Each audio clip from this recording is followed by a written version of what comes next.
Bismillahirrahmanirrahim. Assalamualaikum warahmatullahi wabarakatuh. Selamat pagi anak-anak, bagaimana kabarnya? Apa kalian baik-baik saja? Alhamdulillah kalau baik-baik saja semuanya. Oke, kita sekarang akan belajar tema 2, subtema 2, pembelajaran 2 tentang bermain di lingkunganku.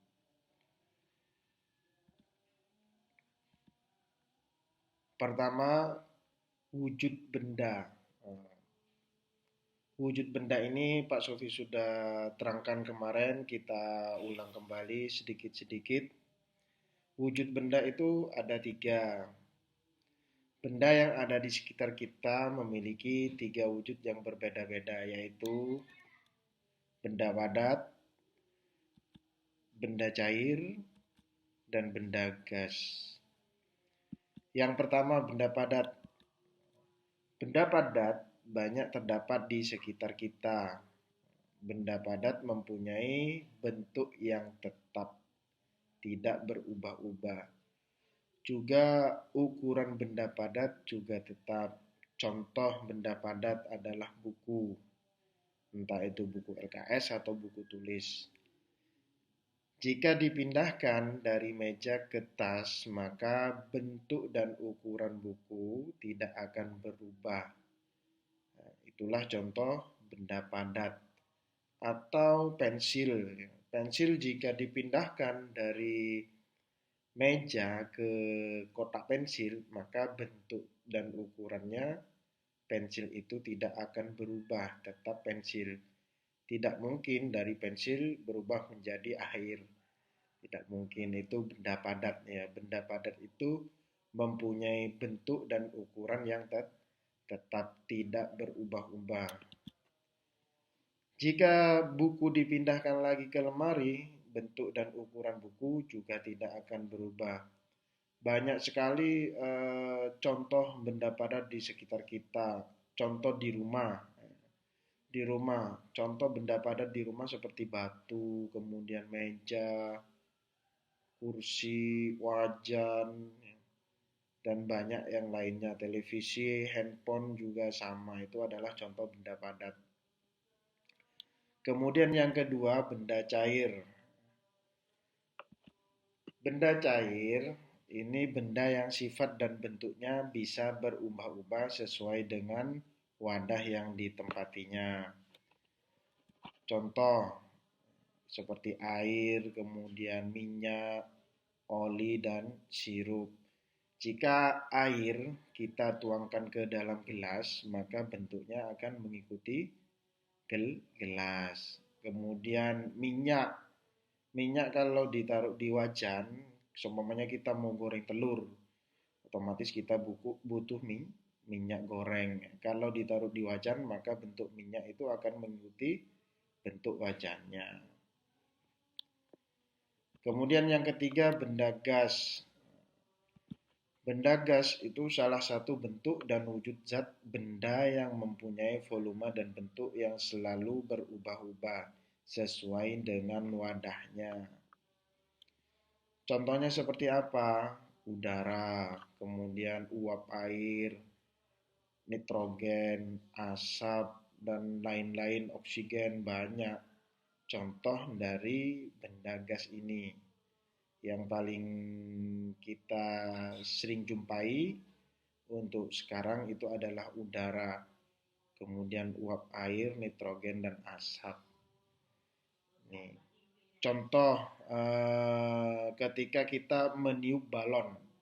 Ketika kita meniup balon, maka udara tersebut, udara yang ada di balonnya akan mengikuti bentuk balonnya.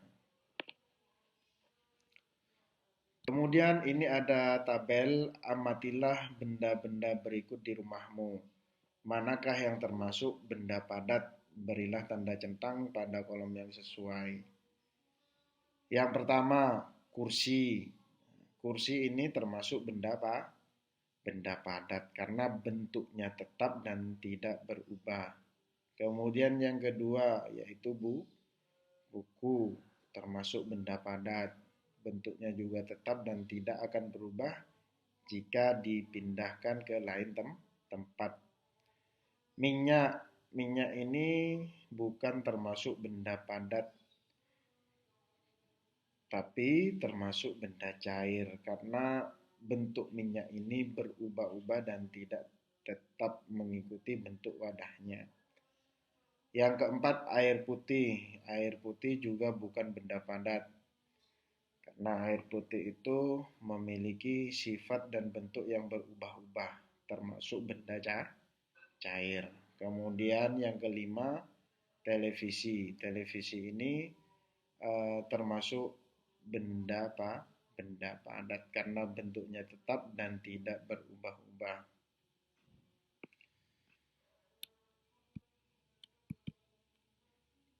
Pernahkah kalian bermain di rumah teman? Yang jelas pernah semua ya.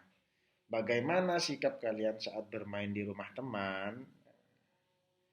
Saat bermain di rumah teman, sebaiknya mematuhi aturan-aturan yang ada di rumah temanmu. Jadi, jika kalau kalian bermain di rumah teman, jangan bermain sembarangan ya. Pakailah akhlaknya, sopan santunnya. Di sini ada beberapa contoh peraturan saat bermain di rumah teman. Yang pertama, meminta izin sebelum meminjam mainan. Jadi kalau kita bermain atau pengen bermain mobil-mobilan yang laki-laki atau yang perempuan mau bermain boneka-boneka, maka terlebih dahulu kita meminta izin kepada yang punya dulu. Jangan langsung diambil dibuat main seenaknya, jangan. Kita lebih baik meminta izin ya. Kalau seandainya tidak diberi, ya kita tidak boleh memaksa. Yang kedua, tidak curang saat bermain. Kalau bermain, entah itu yang biasa, kalau yang laki-laki itu bermain stick, ya, jangan sampai berbuat curang. Kalau bermain curang, nah, nanti pada akhirnya akan bertengkar. Kemudian yang ketiga, merapikan mainan setelah bermain. Ya, alhamdulillah anak-anak di kelas 2A setelah bermain stick atau bermain yang lain, kelasnya dibersihkan kembali. Sudah diterapkan ini di kelas sama anak-anak ini. Kemudian yang keempat, bermain jangan lupa waktu. Jadi kalau bermain itu jangan lupa waktu. Bermain itu banyak, bisa bermain stick, kemudian bermain peta umpet, bermain layang-layang, nah, terutama bermain HP, ya. Kemudian bermain game-game online. Kita tidak boleh lupa waktu. Kalau sudah waktunya belajar, belajar, taruh HP-nya. Kalau waktunya ngaji, ngaji. Kalau waktunya sekolah, sekolah, taruh HP-nya dulu. Nanti kalau sudah waktunya bermain HP, bermain lagi. Tapi jangan lama-lama. Berbahaya buat kesehatan mata kita. Kemudian yang kelima, tidak masuk kamar tanpa izin. Jadi kalau kita bermain ke rumah teman atau ke rumah saudara, kita tidak boleh masuk kamar seenaknya tanpa izin. Itu tidak sopan. Kemudian yang keenam, meminta izin jika pergi bermain. Meminta izin kepada siapa? Meminta izin kepada kedua orang tua. Biar orang tua kita itu tidak kebingungan saat mau mencari kita ketika waktunya pulang.